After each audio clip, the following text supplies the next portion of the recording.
Good evening, everyone. And I know Richard Rubin mentioned this before, but I just want to also say what a great friend Mayor Ed Lee was to the Commonwealth Club, and we will miss him a great deal. Welcome to this evening's program at the Commonwealth Club. As you know, you can find us on social media, on Facebook, on our website, commonwealthclub.org, on Twitter, our YouTube channel, and of course, many of our programs are either live streamed or archived on social media, and of course, podcast and radio broadcast. So even if you're not here in person, we hope you will tune in. As you know, I'm Gloria Duffy, President and CEO of the club. I'm very pleased to moderate this evening's program. Joining us this evening is, of course, defense policy expert, author, and activist Daniel Ellsberg. Dr. Ellsberg grew up in Chicago. He's a summa cum laude graduate of Harvard University. He was a Woodrow Wilson Fellow at Cambridge University.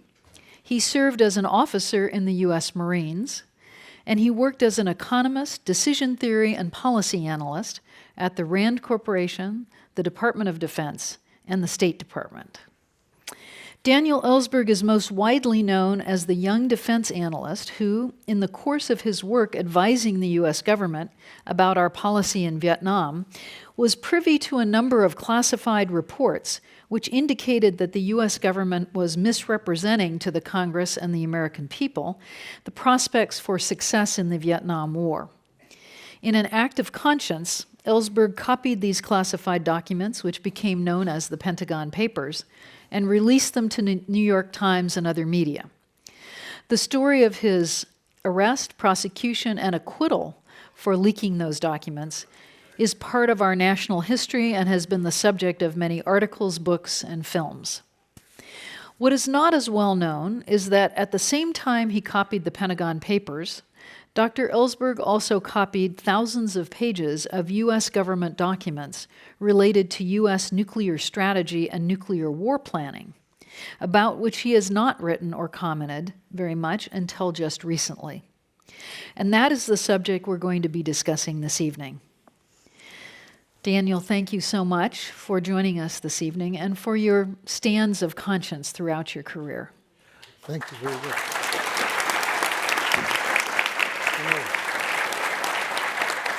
I have to say that it was a real kick for me, or a thrill, to hear the words that I was an expert on these subjects from somebody who is totally expert on this. I don't expect to have a more knowledgeable or qualified reader of my book ever, and so I'm really looking forward to your comments. Thank you. So I'd like to start back with your early career and tell us a little bit about your path to becoming involved in nuclear strategy and nuclear policy. When in your early life did you begin to take an interest in this topic, and what was it that brought you to that? Well, I wouldn't say that I had an interest very early in this. I had no interest in the military matters at all. But during the Korean War, I approved of our policy to oppose aggression in Korea. And I expected to go to Korea shortly, although I was deferred, got a student deferment. So having been deferred for a couple of years and going to Cambridge, then I felt it was my duty, because someone had gone in my place, presumably, to go and to volunteer. I volunteered for officer training in the Marine Corps. And somewhat to my surprise, or I couldn't have expected it, I turned out to be a good infantry officer. And I got a lot of respect for the military performance, really, for military people, which I had not particularly had before. And so actually, I've almost never mentioned this before, but when I got out, I came back to Harvard in the Society of Fellows and got to know a guy named Ed Katzenbach. Have you ever heard of him? No, I haven't. The brother of Nick Katzenbach. Nicholas You'll know him, Katzenbach, who okay. was in the State Department. And Ed Katzenbach was a former Marine. And, I'd just gotten out of the Marines. That was some camaraderie. He was head of the Center for International Affairs before Kissinger, when he was a rival of Kissinger's for the chairmanship of that, eventually, and Kissinger won out. But he got me interested in kind of conceptual aspects he did an analysis of World War II and various things, and he got me interested in the idea that the military did offer intellectually interesting problems, matter of strategy.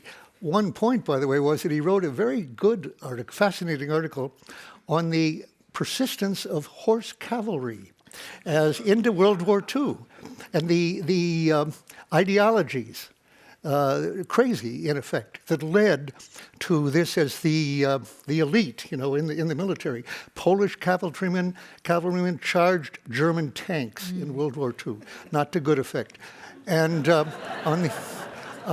but anyway, it was a very interesting case study, and it got me interested in it. At the same time, I was studying decision theory. It really came out of game theory. I was a critic of game theory, really. But this was applying, my honors thesis had been called Theories of Rational Choice Under Uncertainty, the contributions of von Neumann and Morgenstern, who were the founders of game theory. But I was one of the first critics of game theory. Later, though, some of these same general approach was applied to general problems of uncertainty. And obviously, I was drawn to military strategists like Liddell Hart, who emphasized the uncertainties of war, as did Clausewitz, for that matter. As a matter of fact, the fog of war emphasis. And so I really was attracted to RAND when I got out of the Society of Fellows, not because of their defense work, which was all of their work, essentially, except for abstract work they were doing in, say, mathematics. And they were the Vatican of decision theory, mostly mathematicians. And I went there to interact with them on decision theory. And when I got there in the summer of that was in 57 when I visited them. They invited me to come the next year as a summer consultant. Oh, and you were telling me you were at RAND just a few years later. 6 years after you left, I started Smart there. people, no? No? In your case, yes, well, you I'm were sure. you were in the social science division. That's true. And they were looked on as very kind of smart. soft, Very smart people. Sciences. I was in economics, which is, at that point, working on the problem almost entirely of deterring a Soviet surprise attack, a Pearl Harbor-like attack, with the missiles that they were believed to have at that time, especially by Air Force intelligence, that greatly outnumbered ours and had the chance of actually destroying any ability we had to retaliate, and that would destroy our ability to deter them.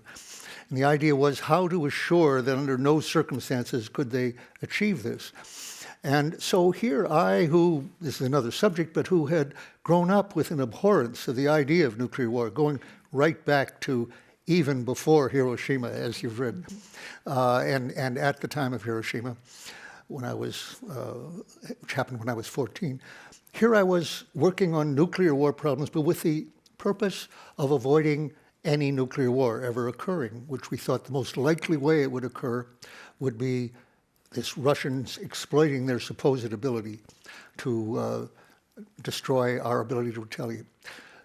In the course of that, I became aware of the decision problem of the president, who would be faced with a particular problem of decision-making under uncertainty, which was whether to launch his bombers and eventually missiles on the basis of warning from our early warning stations, our radar, and eventually satellites. And one aspect of that struck me very strongly. At the Society of Fellows and elsewhere, I'd been particularly interested in defining a kind of uncertainty that was greater than could be represented by a probability distribution. It reflected differences of opinions, different estimates of probability, very low level of evidence, or a lot of evidence that was conflicting. And I call this ambiguity, as opposed to risk, which was a probability distribution. Well, what struck me was that the articles by the leader of this economics work, Albert Wohlstetter, whose background was in mathematical philosophy, by the way, symbolic logic, but he emphasized that the warning would be ambiguous. And that word was not common at that time in this general literature. Of course, it leaped out at me because that's what I'd been working on, ambiguity. My later PhD thesis was titled Risk, Ambiguity, and Decision. So he said, the warning will be equivocal. It will be ambiguous. There will be different kinds of evidence saying yes or no. And the question is what to do under that.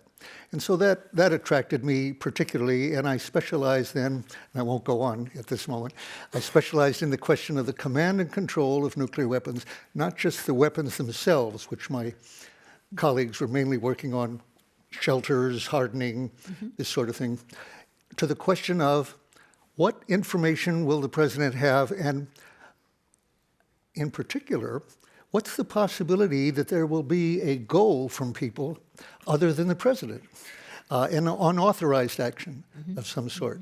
So I was loaned out by RAND to Commander-in-Chief Pacific, Harry D. Felt, on a naval research project on his command and control. And the emphasis from Felt was how to be sure that when I give a launch order, a go order, it will be obeyed quickly, and we'll get through despite the communications problems. I concentrated on that, but also on the question, is it possible there would be a go without Felt or the president having decided it? I want to come back to that because having read your book, I know what you found out or what you became aware of there in the Pacific. But going back again to your background and your first, your entry into this field, talk a little bit about your father and what he did, his career. Well, my father was a structural engineer who was out of work for a couple of years in 1930 to 32 during the Depression. So although he was a lifelong Republican, he revered FDR, who put him back to work, basically, with the New Deal. So I grew up in a family where we did revere FDR, but my father was basically a Republican. In fact, he later told me he'd voted for Nixon twice. And and so I respected him all the more for being so supportive of me when the Pentagon Papers came out, just as Abe Rosenthal, the managing editor of the New York Times, actually was quite supportive of the war. And I gave him full respect for having put his job on the line to get those documents out as a journalist, despite the fact that he didn't like me as an anti-war activist, as an anti-war person, or any other activist. So my father then, during the war, got his first really good paying job as the chief structural engineer of the Ford Willow Run plant, which was turning out B-24s on an assembly line. And he took me once to that plant where, like sides of beef, these B-24 bodies, growing bit by bit along the line, a line a mile and a quarter long in Willow Run. And at the end, when they were finished, they came down, were filled with gas, and they flew off to war.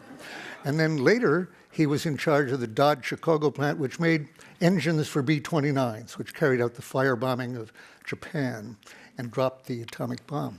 But we didn't foresee that particularly. But you ask about my father. One thing I was just thinking the other day, that he did have great influence on me in some ways. He would come back with stories of the necessity for an engineer who did the blueprints, and he was the chief engineer, structural, to go out to the site and see what they were actually doing on the basis of these plans.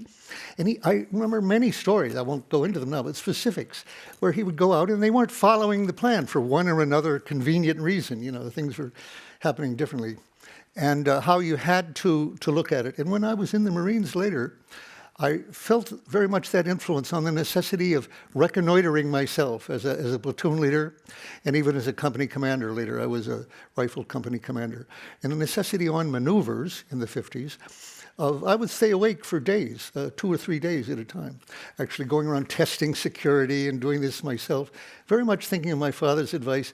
Yes, you've given the orders, but what are they actually doing? Are they sleeping? Are they carrying out the orders?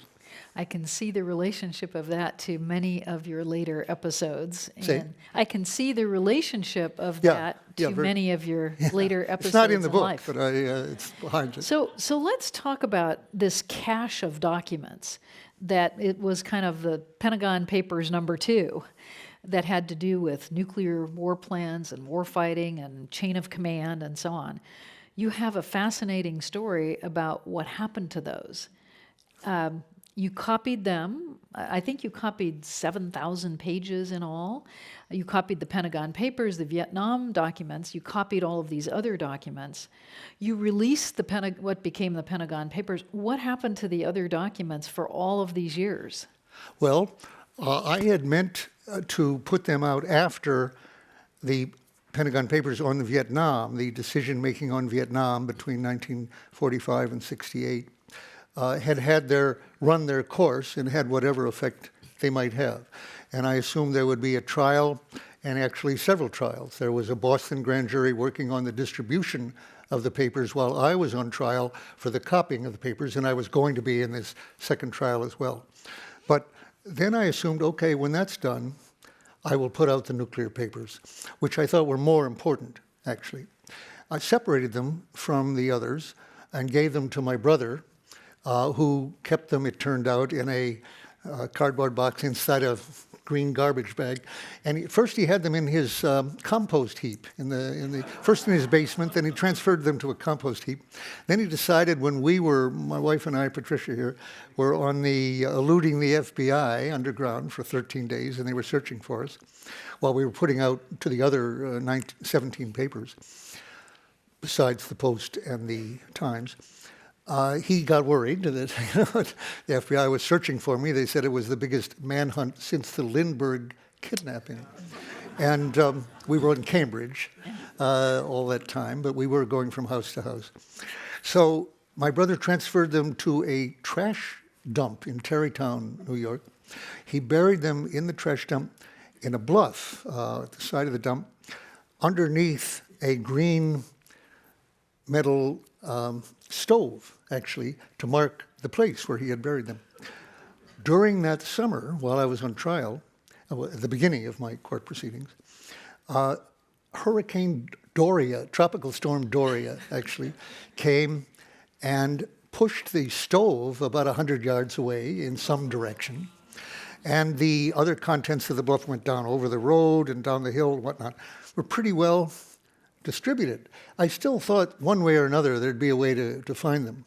And for a year and a half, he and some friends, Barbara Denyer and her husband and daughter actually were spending every weekend looking for these. They even hired a backhoe at one point to dig for them, and they got 1,000 garbage bags from this trash dump, but none with top secret documents.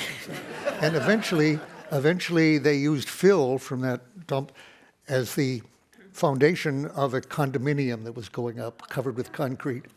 So as my brother said, it would take dynamite to get it. I had to give up. And that was a very great, anguishing thing for me. It was after the trial that I really fully gave up on recovering those documents, which I'd always thought was more important than what I had been doing. I think that's just a fascinating story. Thank you for telling it. So the documents, and we're going to get into, obviously, what they say and what the conclusions you've drawn from them have been. But the documents, therefore, were lost. So what you've done now is, so you have a recollection of all of these materials, but also many of the documents have now been declassified. So what was your process of going back and correlating what you had copied and what you knew about with what was becoming available? Well, I had, as soon as the trial, or actually, as the trial commenced, my lawyer, Charles Nesson, he was the second lawyer of the Harvard Law School. Oh, someone knows him. Very good lawyer. He's still at it. And my main lawyer was named Leonard Boudin. Charlie sat me down at a house in the summer, and he said, "We don't know anything about the secrecy system. Tell us what you know, how the secrecy system works. You're going to be indicted. You are being indicted for this." In effect, my memory, though it seems a bit odd, is that he said, "Tell us what secrets you've dealt with." Can't have said it in just those words, I think, but something like that. And I sat there for over a week, night and day, dictating to a secretary with a tape recorder the work I'd done, which really constitutes the first several chapters of this book. So I really wrote the first draft of those, in effect, 500 pages of transcript. I didn't mention this in the book. back then in 71, in effect. And when the trial was over, I actually edited them a bit, typos and names of people, and showed them to an editor who said, we can't sell this at all. And I had to give up the idea of putting it out as a book at that time. So I set out to try to help build a movement against nuclear weapons, a movement that you've had a lot of interaction with, I know, that was like the anti-war movement, and that I hoped would have a similar effect. Later, for example, that I was very early on the bilateral nuclear weapons freeze. And we could discuss afterwards what your opinion was at that time. We don't have to do it now. But it wasn't highly popular in that administration. You weren't in the Reagan administration. No. No, right. So anyway, there was a big movement, actually, at that point. And then when the Cold War ended, the movement pretty well dissolved and has never really recovered very much on the theory that that's over, that's history.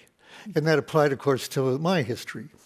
And there wasn't interest in it at that time either. But the idea was, okay, now we're in the process of dismantling these, and you yourself were very involved in getting them out of Ukraine and Kazakhstan. And we were going down. Actually, they did reduce 80% of the weapons. And yet, what I would call doomsday machines, we'll get to that, remained. The basic strategy, the basic structure of the response system, or the first strike system, has remained to this day. That shouldn't have happened, but it did happen.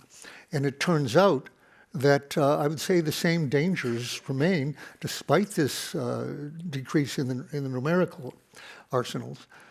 And so I find now that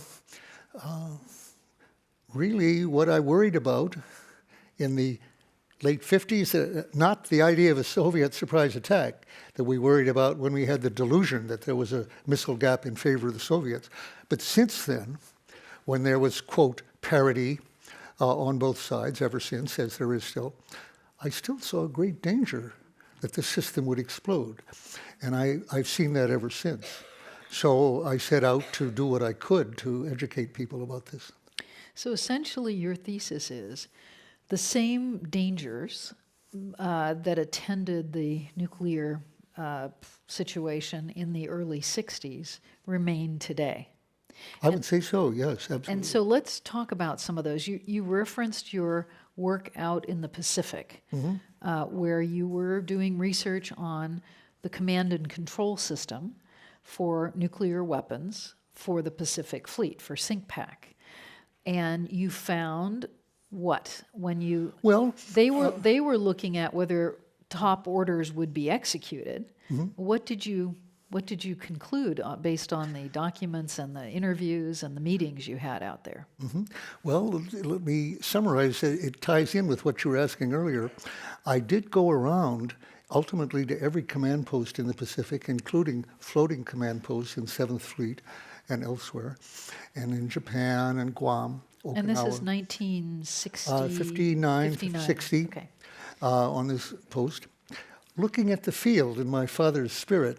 And I found, for example, a rather dramatic example, from that day to this, we hear about the two-man rule, that nothing can be done respecting nuclear weapons by one individual. It always has to be at least two people opening an envelope, turning a safe lock, doing whatever.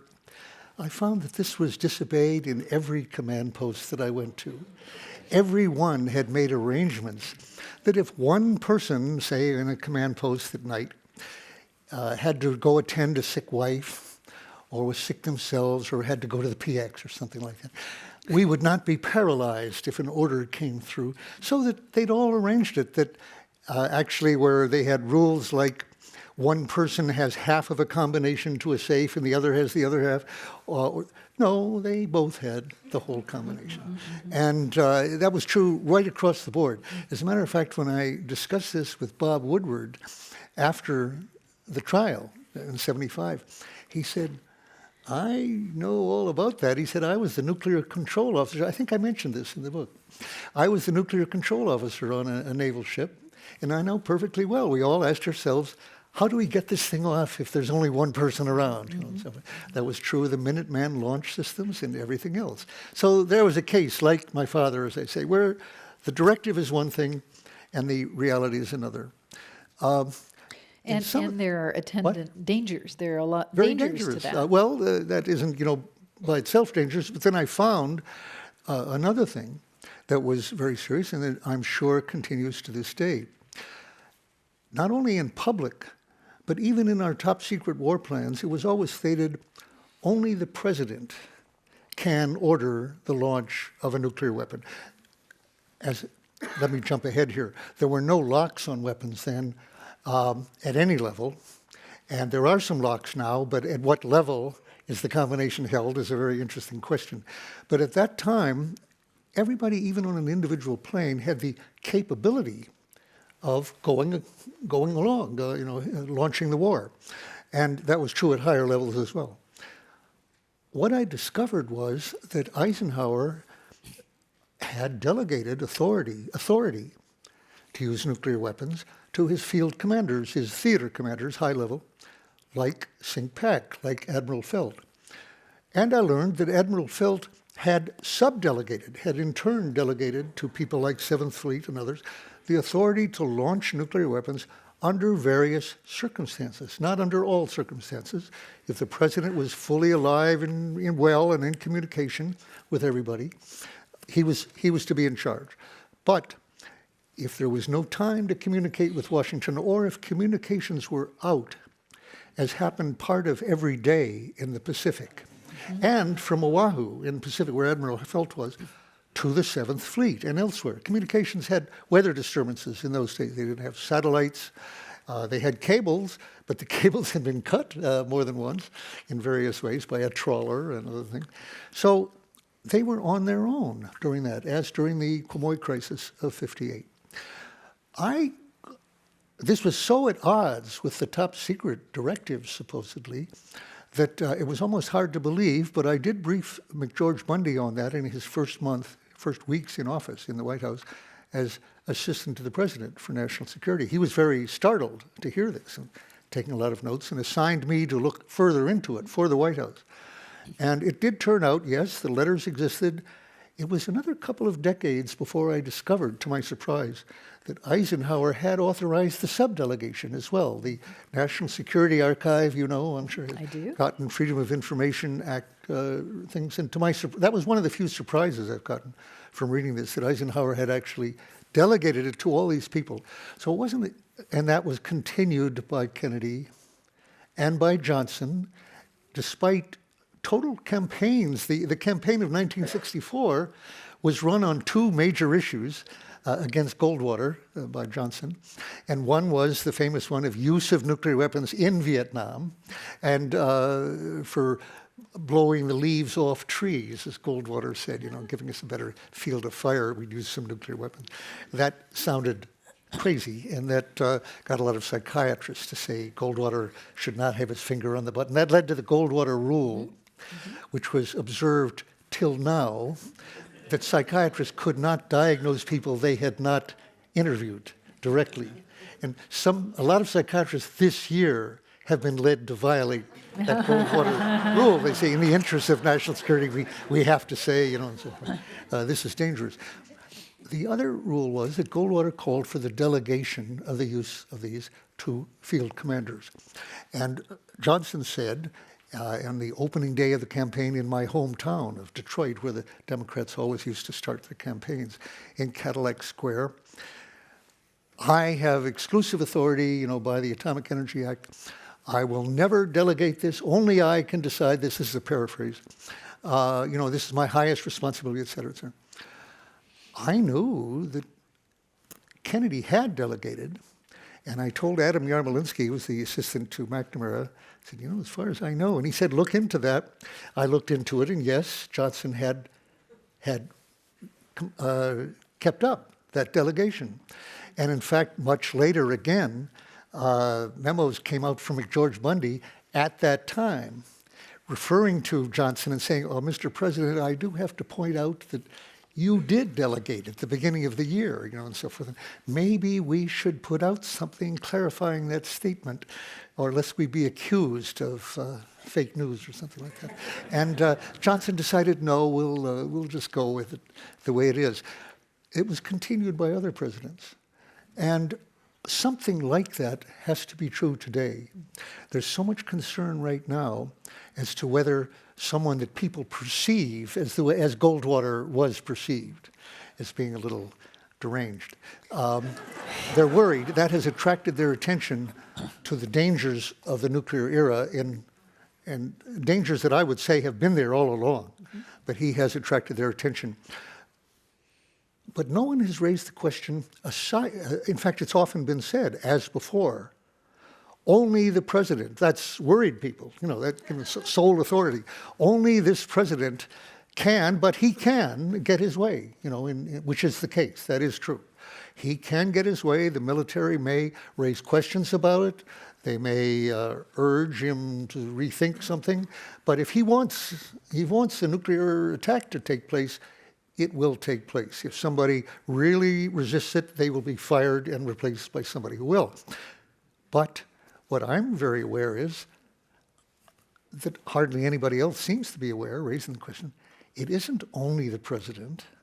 And by the way, he may not be the only deranged person who has the power to reduce this, like the movie Dr. Strangelove, where a rogue, smart base commander gets it into his head that the time has come to launch this. That could have happened then, and I'm sure it could happen now. And I haven't seen anybody else say that. That was one of the respects in which Dr. Strangelove, the film, was very accurate. It can't be the case that one bomb on Washington, or one bullet on Washington, as in the case of Reagan, for example, can paralyze a retaliation. People in Washington, well, what about the people at Mount Weather or the underground sites, the secure locations that Cheney went to during 9/11? They're all targeted. None of them they're all vulnerable. Offutt Field, where Strategic Air Command is, of course, a number one target. Harry D. Felt's headquarters in the Pacific are obviously a prime target. Can it be the case that bombs on each of those, we're talking 8, 9, 10, 12, will paralyze our response? That there would be no retaliation in the Pacific if Oahu is hit by North Korea, for example, which they have the capability of doing that? No, it was never the case. It is not the case now, which means that for any nuclear state, I would say, but certainly for the Americans, there are many fingers on many buttons. And what's almost more concerning about that is also true for a state like North Korea. We're talking about assassinating Kim Jong-un quite openly. That's the change, to be making such open talk about that by both the South Koreans and the U.S. Decapitating North Korea, that's the basis of our plans as everybody has described them. Can it be that Kim has not arranged that if he is assassinated, there will be retaliation? I would say it's almost certain that he has. And that, and possibly even if he senses an attack coming. That would be crazy for him to launch an attack. As people say, he has planned an exercise. If we're about to attack, if we're in the process of attacking, not even with nuclear weapons, they will attack with their nuclear weapons against us. That would be crazy. They'd be annihilated. It would be the same plan as NATO has had for over half a century, exactly. Just as crazy, and the same plan, to initiate nuclear war against the Soviet Union, against a nuclear-armed state, as Russia is now, in the face of aggression or an occupation or some sort. That would be suicide. But that's the plan. And what we'll get into here, I'm sure, is it wouldn't only be suicide. It would be more like what John Somerville called omnicide. Everything goes.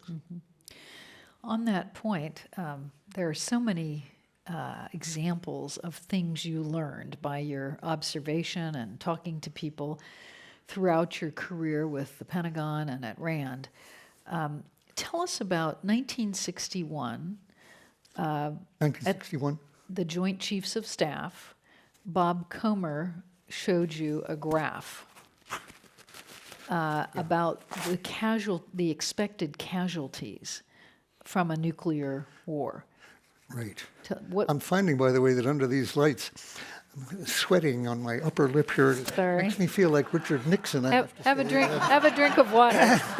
which is rare for me, truthfully. Have some water. Yeah, but I empathize. But what I'm about to say is, I'm sorry to say, is no joke.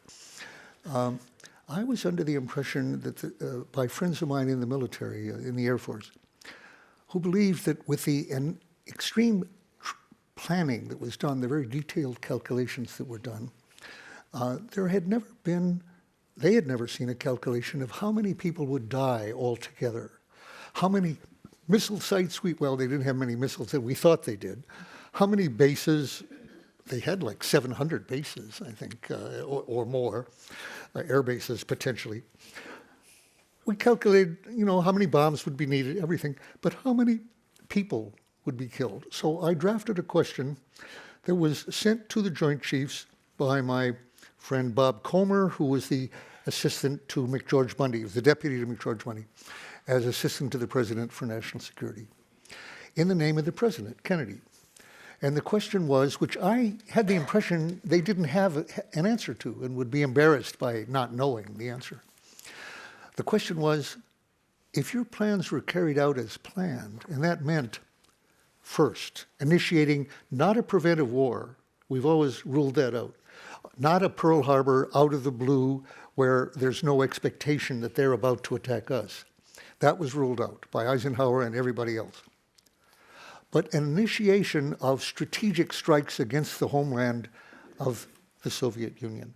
In the case, say, of a crisis arising in Europe, Berlin crisis, 1961, or in 58 under Eisenhower. Or if the Soviets went into Iran. Actually, Eisenhower believed, plausibly, that any fighting with Soviet troops would escalate, and escalate to nuclear war, better that we do it first, and do what we could to wipe out their forces. So there was no plan for limited war with the Soviet Union. And there was another peculiarity of the plans under Eisenhower. In the case of any conflict with the Soviet Union anywhere, whether it was Iran, Berlin, an uprising in East Europe, which is always a possibility, we would hit not only every city in Russia and the USSR, but every city in China. Now, there was a Sino-Soviet bloc, supposedly, there was in the 50s, but it had been, as you know, eroding very much in the late 50s, and by 61, 60, it was really quite a split. But only some people in the government were prepared to recognize that at that point. And the plans called for hitting the entire Sino-Soviet bloc under any circumstances of armed conflict with Russians, anywhere. Okay. So the question then was, if your plans against the Sino-Soviet bloc are carried out under any circumstances, how many will be killed? And the answer came, well, you asked me about a graph. The answer came in two parts, in a way. First was a chart. I don't have a chart, but a very simple chart, which I reproduce in the book, very simple to remember, unforgettable, I'm sorry to say, of vertical axis, millions of deaths. And on the horizontal axis, months with fallout, as months proceeded and the fallout is spread. How many will die? And there was a simple line, obviously a simple linear model that started here and went up here. And the lowest number, which was given to the president right away, top secret, eyes only for the president, and I was seeing it because I'd written the question, so Comer showed it to me. The lowest number was 275 million people, going up to 325 million. My question had been, I should say, in the USSR and China alone. So to jump ahead here, they did have a model. I won't give right away my reactions to this. Well, I will. My reaction was, this is the most evil plan that has ever existed. It's insane. It's, how could this be the case? And it was not a hypothetical construct of some sort, a model for thinking about that we used to do at RAND. This was the operational plan for the United States forces in the year of a Berlin crisis. So they did know the answer, it turned out. So I said, okay, how many altogether then? Not just USSR and China. And within a week, we got a table with the rest of it.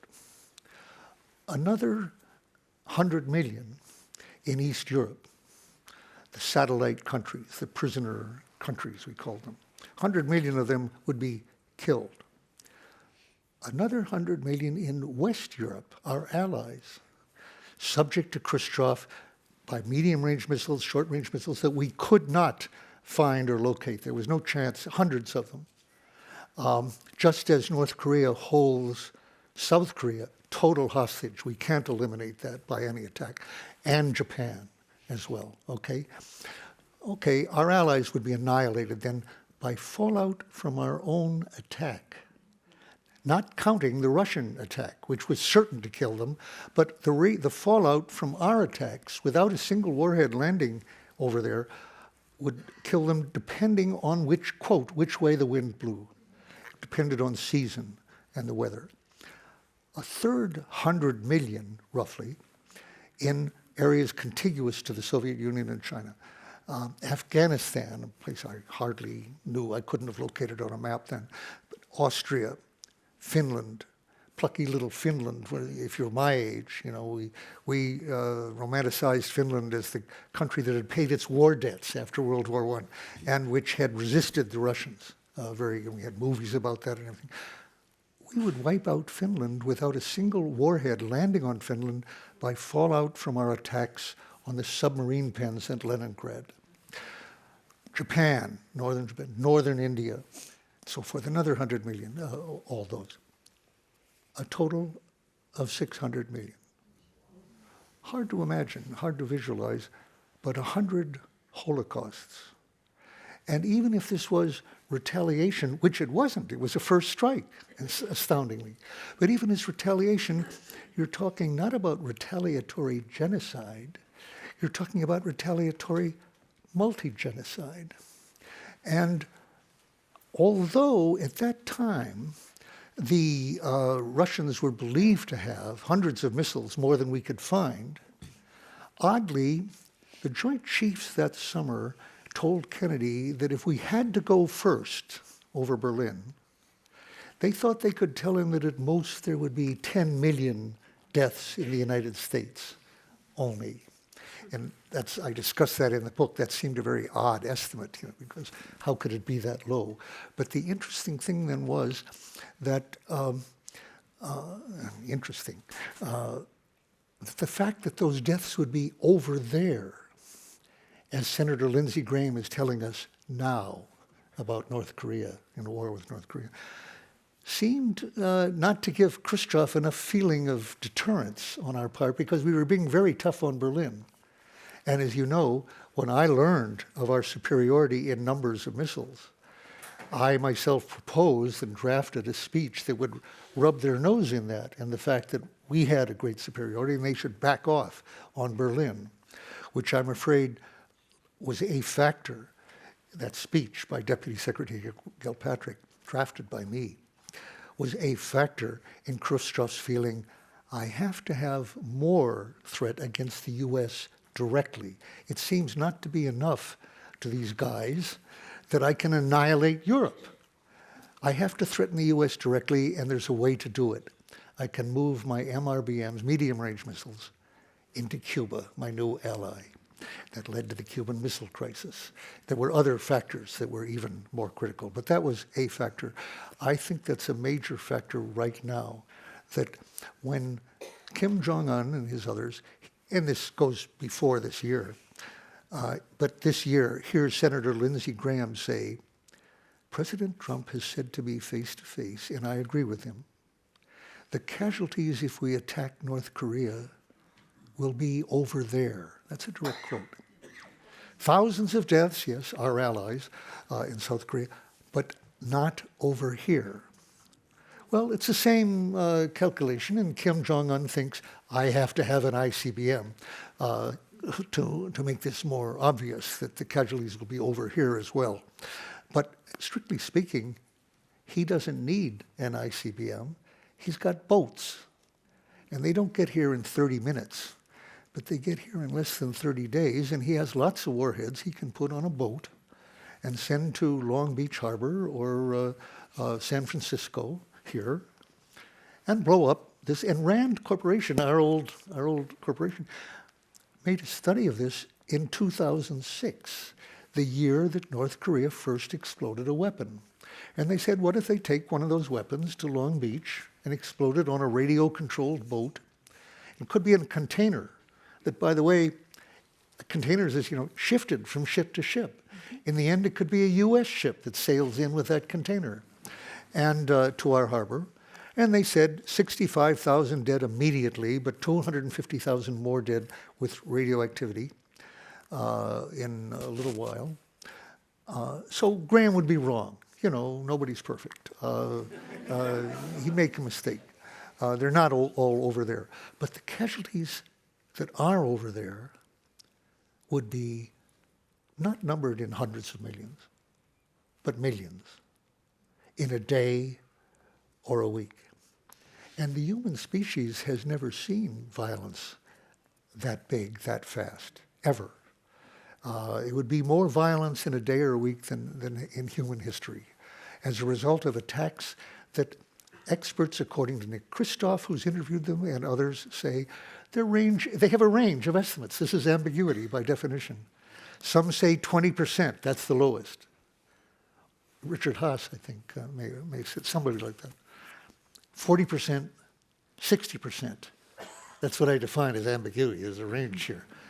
But 20% to 40% chance of war, nuclear war, of this war.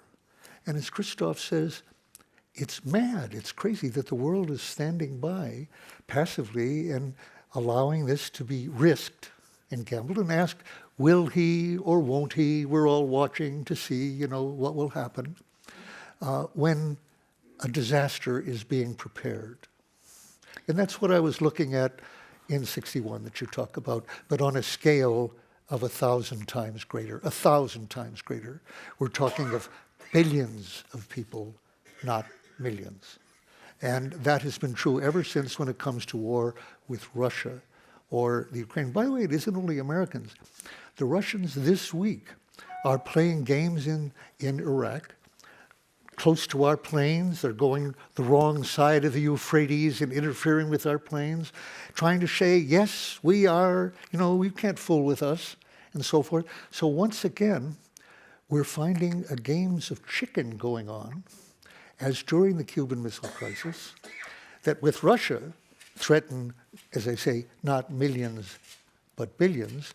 And one thing I think that people are rightly worried about in the case of North Korea, but they haven't defined it just like this. As you know from my book, I've said Trump is not the first to be making nuclear threats. In fact, he's not even the first to make nuclear threats against Korea. The first was when I was 19 in 1950. I was waiting to go to Korea at that point. Harry Truman made those threats in 1950. But North Korea didn't have nuclear weapons then. No president has they've made dozens of threats of nuclear weapons, but not against the nuclear weapon state for 55 years.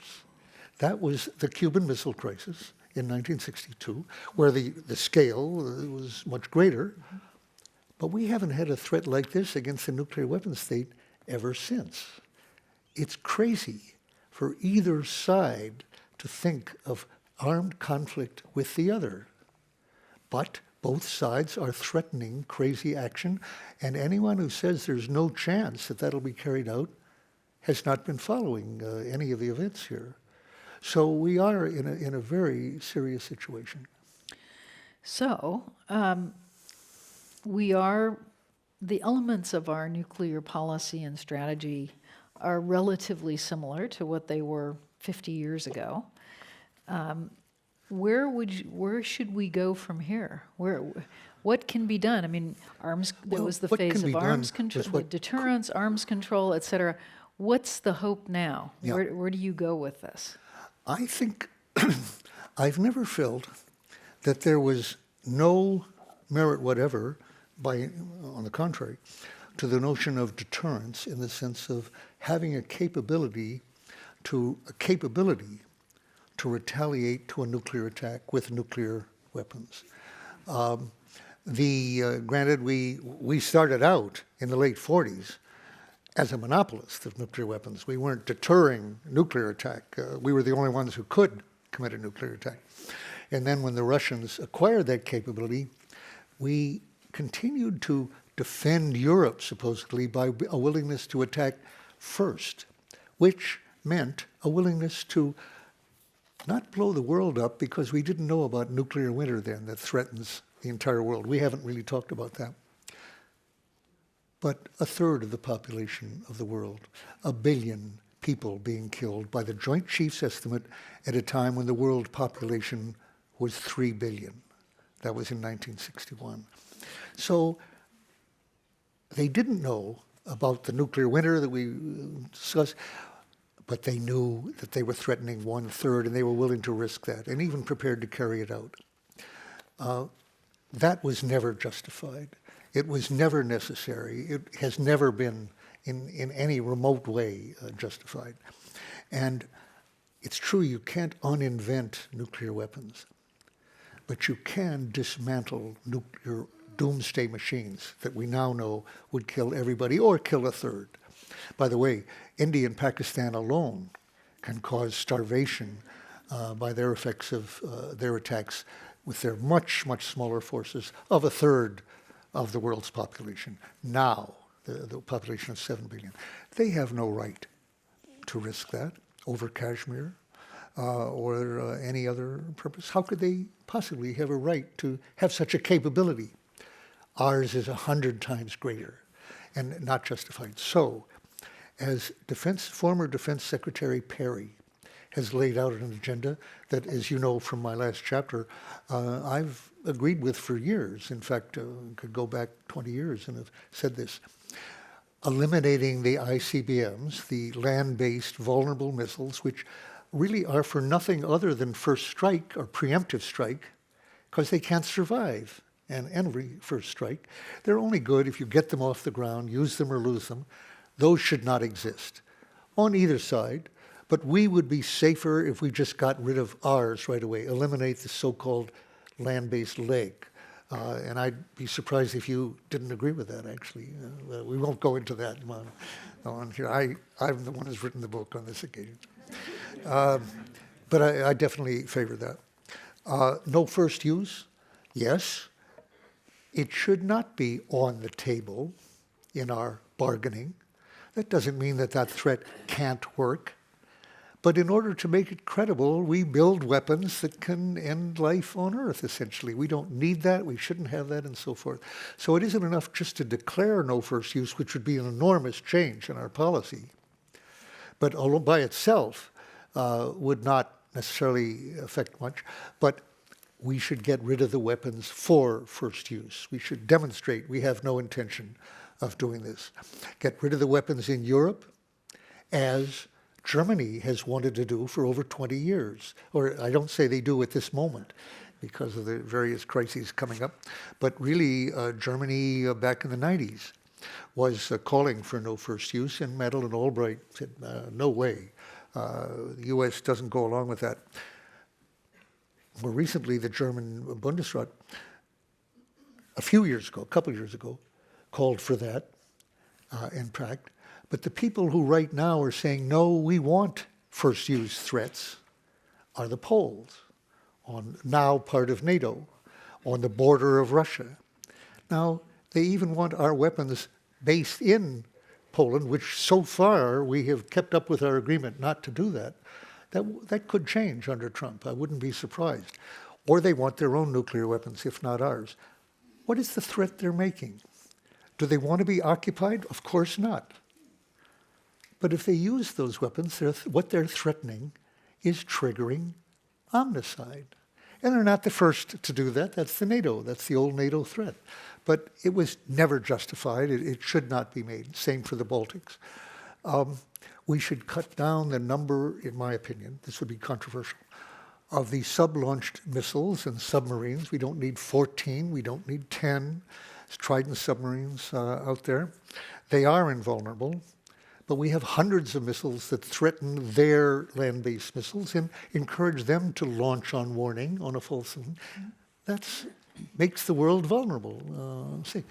So I would, in other words, cut down, I would say, no country has the right to have the capability to commit omnicide. Cut that down. And is that possible? Well, politically, not this year. Not with this Congress, not with this president, and frankly, not with the last Congress, and not with the last president either, or any of them. It would take a new set of standards, a new norm in a way that you should not have the ability to destroy life. It seems a modest goal in some sense, and yet an enormous change in our capability. It seems like this issue has slipped below the waterline. Say? The issue of nuclear weapons and the nuclear standoff has slipped below the waterline of public awareness and public debate. Do you agree? And Oh, absolutely. What would raise the profile of the issue? Something I'd like to bring out very much in this book, which hasn't been done since the early 80s, which at my age is not so long ago, but by other standards, is before people were born who were working. There are people who are, hard to remember but for me, but there are people under 30. And in 1983, the discovery was made of nuclear winter. And that went out of sight after getting a lot of attention in 1983, almost 35 years ago, in part because the Cold War ended and people thought, well, that issue has disappeared. That was plausible, but it didn't happen. I would guess that even in this very informed audience, that is, many people are not under 30 here, as far as I can see here, and I bet that even in this audience, there are a lot of people who don't know really what nuclear winter still is, or what the concept is. And let me say briefly, it was not till 1983 that people asked the question, scientists asked the question, if nuclear weapons were used on cities, as our plans have always allowed for in terms of hundreds of cities, and not since Nixon ratified, as I recall, the Genocide Convention, they put a rule out, we don't target cities per se. Looks like genocide. We use the same targets, essentially, but they're military targets in the cities and on the outskirts of cities. Air defenses, command and control, transport, all of this. So the same cities get burned as before, hundreds of them. What is the effect on the smoke from those burning cities? Well, a nuclear weapon, even a small one, like the Hiroshima, and that's the kind that we used, or Nagasaki, as the trigger for H-bombs, for thermonuclear weapons, the detonator of these weapons. It's all that India and Pakistan have now, or it's all that North Korea has now. But using just those weapons on cities, as in Hiroshima, creates a special kind of fire called a firestorm. And we tried to create that a great deal in our incendiary attacks in World War II, but only succeeded 3 times. There were 2 other little, very small occasions, but Hamburg, Dresden, and Tokyo. And the effect of this is that with a very widespread fire created simultaneously, it's not easy to create without using nuclear weapons, an updraft occurs, a very strong updraft, which creates something of a vacuum in that area and brings in winds from the surrounding areas, cold winds, that feed the fire to a great intensity to the temperatures like 1,500 degrees Fahrenheit or 1,200 degrees Fahrenheit, at which asphalt burns. This is without using nuclear weapons now in Tokyo. Asphalt burns All the people in the shelters are asphyxiated from lack of oxygen. Canals to which people fled in Tokyo on the night of March 9th and 10th, 1945. Families fled to the canals, but the canals were boiling, and they boiled to death by tens of thousands. 80 to 120,000 people were killed in one night in Tokyo, the greatest act of civilian killing in the history of humanity. And that was under General Curtis LeMay, later head of the Strategic Air Command. And he found that Hiroshima was a way of doing that every time on every city. He was succeeded as head of SAC by Thomas Power, who, by the way, I interviewed for the Kennedy Oral History the day Power retired. I actually interviewed Power in a top secret interview. But he had led the attack on Tokyo. And the norm that they followed secretly was, this is how you fight a war and this is how you win a war. You kill civilians, as many as possible, and the other guy quits. That's what they learned, rightly or wrongly. So with nuclear weapons in their hands, that's the planning they did. Okay, what was discovered in '83 was that if you made hundreds or 1,000 Hiroshimas, which we were planning to do, and could do as early as 1950 or 52, we were planning it, 1,000. That was under Truman. And this was with fission weapons, atomic A-bombs. The fires from that would loft 100 million tons of smoke and black soot into the stratosphere. In ordinary fires, the smoke stays in the troposphere and rains out eventually. In the stratosphere, it doesn't get rained out. And it goes around the Earth. It's further warmed by the sun, goes even further, and it stays there for more than a decade, we've found. Eliminating 70% absorbing of the sunlight, enough to lower temperatures in the summer or spring, freeze rivers, but above all, kill harvests. Kill harvests, totally, all around the world, southern hemisphere as well, without a single warhead landing down there. So whereas in '61, the Joint Chiefs were already saying, our attacks will annihilate Eurasia, but the southern hemisphere will have left. We have half the globe. That would not be the case. They were wrong. It would be everybody, because everyone would starve. We would last longer than most because we have the food reserves here. But the total food reserves in the world are about 60 days, largely here and in a few other places. We would starve within a year, the others sooner. So we're talking now about, I said earlier, omnicide, not total extinction. Carl Sagan in 1983 got widely criticized later for having said, this might be total extinction. Unlikely. Maybe 1% of the people would survive. That's 70 million people now. In Australia, in the oceans, eating mollusks and fish and so forth. But 99% would go. And that has been true since 1952. Truman left Eisenhower about 1,000 fission warheads in the arsenal. When Eisenhower left 8 years later to Kennedy, there were 23,000 nuclear weapons in the arsenal, of which, as I said, 1,000 would cause nuclear winter. We didn't know that. But 23,000 thermonuclear, that later got up to something like 37,000 in the US arsenal, and about 40,000 in the Soviet arsenal. They had more tactical weapons. A total of 67,000 weapons in our two arsenals. We were the only one. Well, Britain and France had small arsenals. Eventually, China. Okay, we still have more than 90%, much more of 90% of the world's measures. Even though we've reduced them by 80% and more now, the ones we have on alert, subject to launch on warning, on fallible warning, come back to my original concern, of the kinds that have actually occurred, where people in the system did believe we or the Russians believed they were under attack. Wrongly, there wasn't an attack, but they believed there was from the signals they were getting. And had that been acted on, if it had persisted another minute or two, few minutes, we would not be here. We would simply not be here. And that, one of the most recent of those alarms was in Russia in 1995, after the Cold War. It continues to be the case.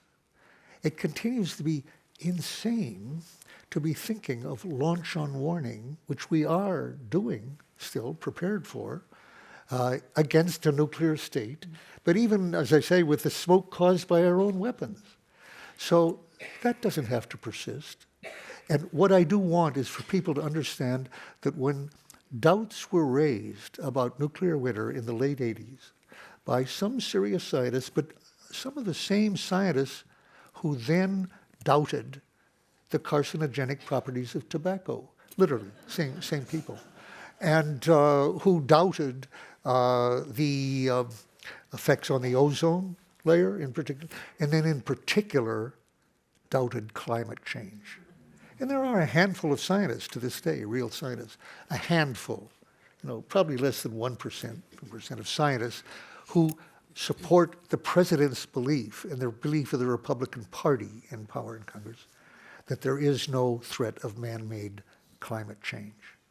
And those people doubted this, and they said nuclear winter, it's really just nuclear autumn. And as one of the scientists said, autumn, that would do the job pretty well too, actually, when it comes to harvest. But autumn has this ring of pumpkins and autumn leaves and football games and whatnot. It doesn't sound that bad somehow. They were wrong.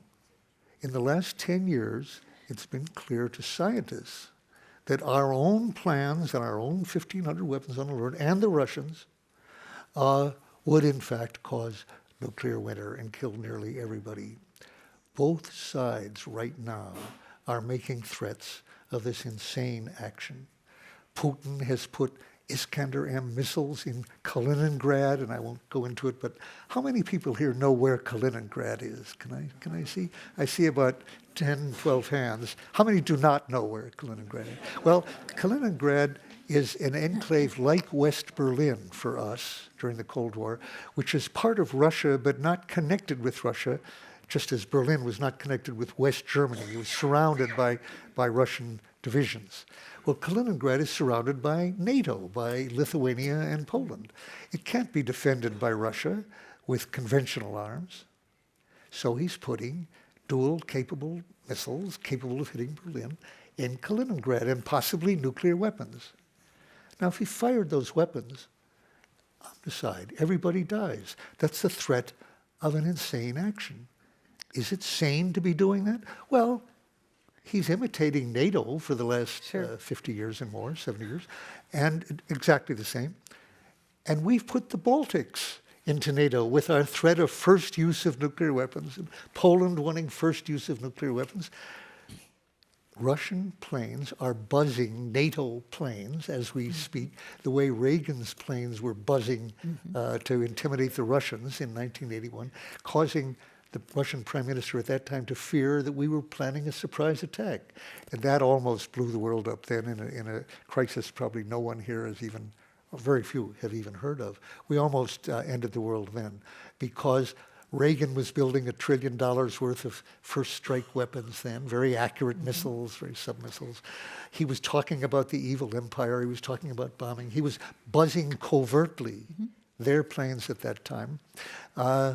Just as is happening now on this system. And that led Andropov to the crazy notion, I guess, that Reagan was planning a first strike, as a result of which he was getting ready to preempt.